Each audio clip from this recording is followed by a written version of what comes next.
Russian president Vladimir പുടിനുമായി നടന്ന ചർച്ചകൾ വിജയകരമെന്ന് Donald Trump. Ukraine യുദ്ധം ശാശ്വത സമാധാനത്തിലേക്ക് നീങ്ങുന്നതിനുള്ള വഴി തുറന്നിരിക്കുകയാണ്. അതേസമയം യുക്രൈൻ സൈന്യത്തെ പൂർണ്ണമായും റഷ്യൻ സേന വലയം ചെയ്തിരിക്കുകയുമാണ്. അവരുടെ ജീവൻ ആപത്തുണ്ടായാൽ അത് രണ്ടാം ലോക മഹായുദ്ധത്തിന് ശേഷം കാണുന്ന ഏറ്റവും വലിയ കൂട്ടക്കുരുതിയായിരിക്കും. അത്തരം ദൗർഭാഗ്യകരമായ സന്ദർഭങ്ങൾ ഒഴിവാക്കാൻ പുടിനോട് അഭ്യർത്ഥിച്ചതായും ട്രംപ് സമൂഹ മാധ്യമത്തിൽ കുറിച്ചു. ഐസൺ ജോസ് ചേർന്ന വിവരങ്ങളുമായി. ഐസൺ, അങ്ങനെ ഒരു സാഹചര്യം നിലനിൽക്കെ സമാധാനത്തിലേക്കുള്ള വഴികൾ എന്ന് എങ്ങനെയാണ് ട്രംപിന് പറയാൻ കഴിയുന്നത്? വ്ളാഡിമിർ പുടിനുമായി നടന്ന ചർച്ചകൾ വിജയകരമെന്ന് അദ്ദേഹം പറയുന്നത് എന്തുകൊണ്ടാണ്?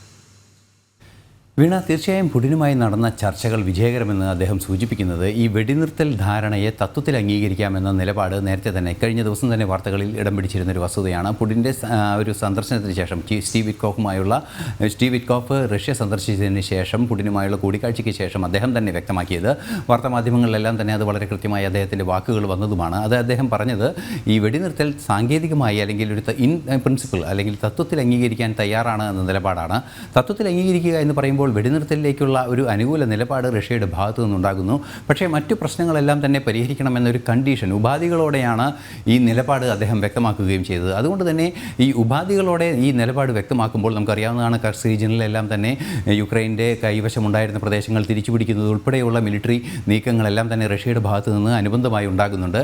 ഈ ഒരു സാഹചര്യത്തിലാണ് റഷ്യ അതിന് തയ്യാറായിട്ടുണ്ട്, വെടിനിർത്തലിന് തയ്യാറാണ് എന്ന നിലപാട് അറിയിക്കുന്നതിന് പിന്നാലെയാണ് യുക്രൈൻ്റെ ഭാഗത്തു നിന്ന് ചില വിമർശനങ്ങളെല്ലാം ഇക്കാര്യങ്ങളിൽ ഉണ്ടാവുകയും ചെയ്തുവെങ്കിലും റഷ്യ അതിന് തയ്യാറാണ് എന്ന് നേരത്തെ കൃത്യമായി സൂചിപ്പിച്ചിരുന്നു. പക്ഷേ ചില ഉപാധികൾ വെച്ചിരുന്നു. അത്തരം ഉപാധികൾ വെച്ചുകൊണ്ടുള്ളൊരു നീക്കം നടക്കുമ്പോൾ ആ ഉപാധികൾ അംഗീകരിക്കാനുള്ളൊരു നിർദ്ദേശം പരോക്ഷമായി തന്നെ യുക്രൈന് നൽകുക കൂടിയാണ് ചെയ്യുന്നത് എന്നാണ് ഇതിൽ നിന്ന് മനസ്സിലാക്കാൻ സാധിക്കുന്നത്. അങ്ങനെയെങ്കിൽ ആ ഉപാധികൾ അംഗീകരിക്കുന്ന പക്ഷം വെടിനിർത്തൽ സാധ്യമാവുകയും ചെയ്യും. മാത്രമല്ല, ഇപ്പോൾ നേരത്തെ വീണ സൂചിപ്പിച്ചതുപോലെ വിശദമായ നിരീക്ഷണം നടത്തുമ്പോൾ നമുക്ക് മനസ്സിലാക്കാൻ സാധിക്കുന്നത് വലിയ തോതിലുള്ളൊരു സൈനിക വിന്യാസം പല മേഖലകളിലും, ഈ കർസ് മേഖലകളിലെല്ലാം തന്നെ വൻതോതിലൊരു സൈനിക വിന്യാസം റഷ്യ നടത്തിയിട്ടുണ്ട്. ഈ റഷ്യ സൈനിക വിന്യാസം നടത്തിയത് യുക്രൈൻ സേനയെ പലയിടങ്ങളിലും വളഞ്ഞു വെച്ചിരിക്കുന്ന ഒരു സാഹചര്യത്തിലേക്ക് പോയിരിക്കുന്നു എന്നാണ് ട്രംപ് ഇപ്പോൾ അദ്ദേഹത്തിൻ്റെ ട്വീറ്റിൽ തന്നെ പറഞ്ഞത്.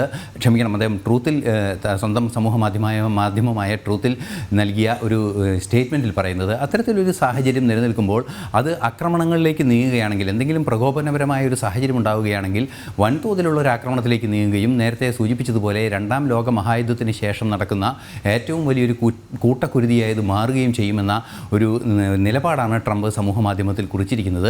തീർച്ചയായും അത്തരമൊരു സാഹചര്യം ഒഴിവാക്കുക എന്നൊരു നിലപാടും അദ്ദേഹം പറയുന്നുണ്ട്. അതുകൊണ്ട് തന്നെ വെടിനിർത്തലിനെ തത്വത്തിൽ തയ്യാറാണെന്ന് റഷ്യ പറഞ്ഞിരിക്കുന്നു, വെടിനിർത്തലിന് തയ്യാറെന്ന് യുക്രൈനും പറഞ്ഞിരിക്കുന്നു. ഈ ഒരു സാഹചര്യത്തിൽ ഇനി അടുത്ത തലത്തിലേക്ക് ചർച്ചകൾ കൊണ്ടുപോവുക എന്നതാണ് അതിൻ്റെ ഭാഗമായി നടക്കുന്ന നീക്കങ്ങൾ. മറ്റൊരു സുപ്രധാന സംഭവവികാസം ഇതുമായി ബന്ധപ്പെട്ട് എടുത്തു പറയേണ്ടത്, ഇമ്മാനുവൽ മാക്രോൺ, ഫ്രഞ്ച് പ്രസിഡന്റ്, ഇക്കാര്യത്തിൽ റഷ്യൻ പ്രസിഡന്റുമായും അതുപോലെ തന്നെ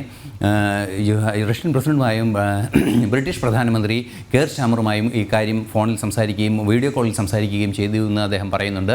രണ്ടുപേരും നിർദ്ദേശിച്ചിട്ടുള്ളതും, അതായത് ബ്രിട്ടീഷ് പ്രധാനമന്ത്രിയും അതുപോലെ തന്നെ ഫ്രഞ്ച് പ്രസിഡന്റും റഷ്യൻ പ്രസിഡന്റിനോട് നിർദ്ദേശിച്ചിരിക്കുന്നത് വെടിനിർത്തലിലേക്ക് നീങ്ങണം എന്ന ഒരു ആവശ്യം തന്നെയാണ്. ഇത്തരത്തിൽ അന്താരാഷ്ട്ര തലത്തിൽ നേരത്തെ നമുക്കറിയാവുന്നതാണ്, യൂറോപ്യൻ യൂണിയൻ രാജ്യങ്ങളെല്ലാം തന്നെ ഈ കാര്യത്തിൽ യുക്രൈൻ യുദ്ധത്തിൻ്റെ 3ാം വാർഷികത്തിൽ യുക്രൈനിലെത്തി അവർക്ക് പിന്തുണ പ്രഖ്യാപിക്കുന്ന ഒരു സാഹചര്യം ഉണ്ടായിരുന്നു. കെയർ സ്റ്റാമറും അതുപോലെ തന്നെ ഇമ്മാനുവൽ മാക്രോണും നേരിട്ട് ഈ വിഷയത്തിൽ ഇടപെടുകയും ചെയ്തിരുന്നു. യൂറോപ്പിലെ 18ഓളം രാജ്യങ്ങൾ യുക്രൈനെ കൃത്യമായി പിന്തുണ അറിയിച്ച് മുന്നോട്ട് വന്നിരുന്നു. ഈ ഒരു സാഹചര്യത്തിലാണ് യൂറോപ്യൻ രാജ്യങ്ങളുടെ ഒരു ഇടപെടൽ ഈ വിഷയത്തിലുണ്ടാകുന്നത്. അത്തരത്തിലുള്ള നീക്കങ്ങൾ ഒരേ സമയം പുരോഗമിക്കുന്ന ഒരു പശ്ചാത്തലം കൂടി പരിഗണിച്ച് തന്നെയാണ് ട്രംപ് ഇക്കാര്യം വ്യക്തമാക്കിയിരിക്കുന്നത്. പല വഴിക്ക് ഈ യുദ്ധം എങ്ങനെയെങ്കിലും അവസാനിപ്പിക്കണം എന്ന ചർച്ചകൾ സജീവമാകുമ്പോൾ യുക്രൈൻ സേനയെ ഒന്നാകെ വളഞ്ഞിരിക്കുകയാണല്ലോ റഷ്യൻ സേന. ഒരുപക്ഷെ യുദ്ധം അവസാനിപ്പിച്ചാലും അല്ലെങ്കിൽ വെടിനിർത്തൽ വന്നാലും മാനസികമായൊരു ആധിപത്യം ഞങ്ങൾക്കായിരുന്നു എന്ന് തെളിയിക്കാനോ റഷ്യയുടെ ശ്രമം? കൃഷ്ണരാജ്, ഇക്കാര്യത്തിൽ നമുക്ക് മനസ്സിലാക്കേണ്ടത്, ചില മേഖലകളിൽ, അതായത് യുക്രൈൻ പിടിച്ചെടുത്ത ചില മേഖലകളുണ്ട് റഷ്യയുടെ നിയന്ത്രണത്തിലിരിക്കുന്ന, അല്ലെങ്കിൽ തർക്കമില്ലാത്ത എന്നാൽ യുക്രൈൻ്റെ കൈവശമെത്തിയ ചില മേഖലകളിൽ, കർസ്ക് റീജിയനിൽ ചില നഗരങ്ങളെല്ലാം തന്നെ അത്തരത്തിലുണ്ട്. അത്തരത്തിലുള്ള നഗരങ്ങളെ തിരിച്ചു പിടിക്കുക, ഒരു നഗരം തിരിച്ചു പിടിച്ചിരുന്നു, അത്തരത്തിലുള്ള നഗരങ്ങളെ തിരിച്ചു പിടിക്കുകയും തങ്ങളുടെ നിയന്ത്രണത്തിലുണ്ടായിരുന്ന മേഖലകളിലേക്ക് വീണ്ടും അധികാരം നിയന്ത്രണവും പുനഃസ്ഥാപിക്കുകയും ചെയ്യുക എന്ന നീക്കമാണ് റഷ്യയുടെ ഭാഗത്തു നിന്നുണ്ടാകുന്നത്. അത്തരമൊരു നീക്കം അവരുടെ അതിർത്തിക്കുള്ളിൽ നിന്നും തന്നെ, അതായത് നേരത്തെ അവരുടെ അതിർത്തിക്കുള്ളിലുണ്ടായിരുന്ന, റഷ്യയുടെ അതിർത്തിക്കുള്ളിലുണ്ടായിരുന്ന ആ പ്രദേശങ്ങളെ നിയന്ത്രണ വിധേയമാക്കുക അല്ലെങ്കിൽ നിയന്ത്രണത്തിൽ കൊണ്ടുവരിക എന്നൊരു ലക്ഷ്യത്തിൻ്റെ ഭാഗമായാണ്. മറ്റൊരു പ്രധാന വിഷയം എടുത്തു പറയേണ്ടത്, ഈ രണ്ട് രാഷ്ട്രങ്ങളും തമ്മിലുള്ള തർക്കം ആരംഭിക്കുന്നത്, അതായത് 3 വർഷം മുമ്പ് തർക്കം ആരംഭിക്കുന്നത് തന്നെ യുക്രൈനെ നാറ്റോ അംഗത്വവും യൂറോപ്യൻ യൂണിയൻ അംഗത്വവും ഇത് രണ്ടും ഒരു വഴികളിലൂടെ പോയിക്കൊണ്ടിരിക്കുന്നു, അല്ലെങ്കിൽ സഞ്ചരിച്ചുകൊണ്ടിരിക്കുന്നു എന്ന യാഥാർത്ഥ്യമാണ് നിലനിൽക്കുന്നത്. എങ്കിൽ കൂടി നാറ്റോ അംഗത്വത്തിലെത്തുമ്പോൾ ഈ റഷ്യയെ അനുകൂലിക്കുന്ന 2 പ്രവിശ്യകളുണ്ട് യുക്രൈനിൽ. അത് ആ 2 യുക്രൈനിലെ മേഖലകളിൽ റൂബിളാണ് നാണയമെന്നതാണ് ഏറെ ഗൗരവം. അതുപോലെ റഷ്യയുമായാണ് പൂർണ്ണ വിധേയത്വം. ഒരു റഷ്യൻ എത്നിക് കമ്മ്യൂണിറ്റിയാണ് അവിടെ ഉള്ളത്. അത്തരത്തിലുള്ള മേഖലകളുടെ നിയന്ത്രണം സംബന്ധിച്ച് അല്ലെങ്കിൽ അവിടെ എന്ത് ചെയ്യണമെന്ന് സംബന്ധിച്ച് വ്യക്തത വരുത്തണമെന്നായിരുന്നു പുടിൻ്റെ ആവശ്യം. ആ പ്രശ്നമാണ് ഈ യുദ്ധത്തിലേക്ക് എത്തിയത്. അക്കാര്യത്തിൽ ഒരു തീരുമാനം വേണമെന്നാണ് പുടിൻ ആവർത്തിച്ചുകൊണ്ടിരിക്കുകയും ചെയ്യുന്നത്. ഇത്തരം വിഷയങ്ങൾ കൈകാര്യം ചെയ്യുക, അതുപോലെ തന്നെ സ്വന്തം നിയന്ത്രണം ഉണ്ടായിരുന്ന പ്രദേശങ്ങളിലേക്ക് യുക്രൈൻ കടന്നു കയറിയ പ്രദേശങ്ങളിൽ നിന്നും അവരെ പിന്നോട്ട് പോകാൻ നിർബന്ധിക്കുക, അത്തരത്തിലുള്ള നീക്കങ്ങളൊക്കെ തന്നെയാണ് ഈ ഒരു സൈനിക വിന്യാസത്തിൻ്റെ ഭാഗമായി മനസ്സിലാക്കാൻ സാധിക്കുന്നത്. നമുക്കറിയാവുന്നതാണ്, ഈ കർസ് റീജിയനിലെല്ലാം തന്നെ നേരത്തെ വന്നിരുന്ന വിവരങ്ങളനുസരിച്ച് ഉത്തര കൊറിയൻ സേനയുടെ സാന്നിധ്യം പോലും ഉണ്ടായിരുന്നു. ആ ഒരു പശ്ചാത്തലത്തിലാണ് ലാൻഡ് മൈനുകളെല്ലാം തന്നെ നൽകുന്നതിന് ജോ ബൈഡൻ തീരുമാനമെടുക്കുകയും ഒരു എക്സ്പയറി ഡേറ്റുള്ള ലാൻഡ് മൈനുകൾ, അതായത് കരവഴി കടന്നു കയറാതിരിക്കുന്നതിന് മൈൻ പ്ലാന്റിംഗ് നടത്തുന്നതിന് വേണ്ടിയുള്ള സംവിധാനങ്ങൾ ഒരുക്കാനുള്ള പരിഗണനയെല്ലാം നൽകിയത്. എന്നാൽ ഈ അഗ്രിമെൻറ്റുകളെല്ലാം തന്നെ, ഈ ധാരണകളെല്ലാം തന്നെ ട്രംപ് അധികാരത്തിൽ വന്ന ഈ അടുത്ത ദിവസങ്ങളിലുണ്ടായ സൈനിക സഹകരണം ഇല്ലാതാക്കിയ സാഹചര്യത്തിൽ ഇതെല്ലാം നിലച്ചിരിക്കുന്നൊരു പശ്ചാത്തലം കൂടിയുണ്ട്. ഈ സാഹചര്യങ്ങളെല്ലാം തന്നെ ചേരുമ്പോഴാണ് അപകടകരമായൊരു നീക്കം റഷ്യ നടത്തുകയാണെങ്കിൽ പ്രതിരോധിക്കാൻ പറ്റാത്തൊരു സാഹചര്യം യുക്രൈൻ്റെ ഭാഗത്തു നിന്നുണ്ടാകും.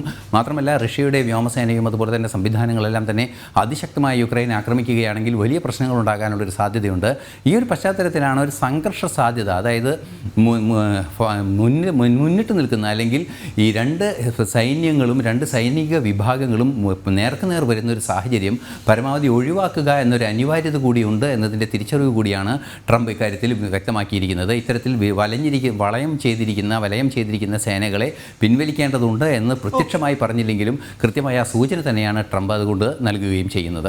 യുക്രൈൻ റഷ്യ യുദ്ധം പരിസമാപ്തിയിലേക്കോ എന്നൊരു ശുഭകരമായ ചോദ്യം ട്രംപിൻ്റെ മുന്നിലുണ്ട്.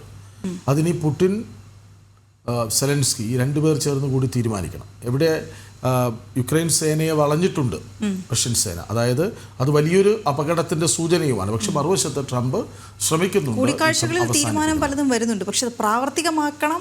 അത് എത്രത്തോളം പ്രാവർത്തികമാകും, അതിനിടയിൽ തീരുമാനങ്ങൾ മാറുമോ എന്നൊക്കെയുള്ള ആശങ്ക പക്ഷേ അപ്പോൾ നിലനിൽക്കുമെങ്കിലും ശുഭസൂചകമായി തന്നെ കാണാം. 2 പേരും പൊട്ടിത്തെറിക്കുന്ന നേതാക്കളാണ് എന്ന കാര്യം ഓർക്കണം. അതായത് സെലൻസ്കി ആകട്ടെ, പുടിൻ ആകട്ടെ.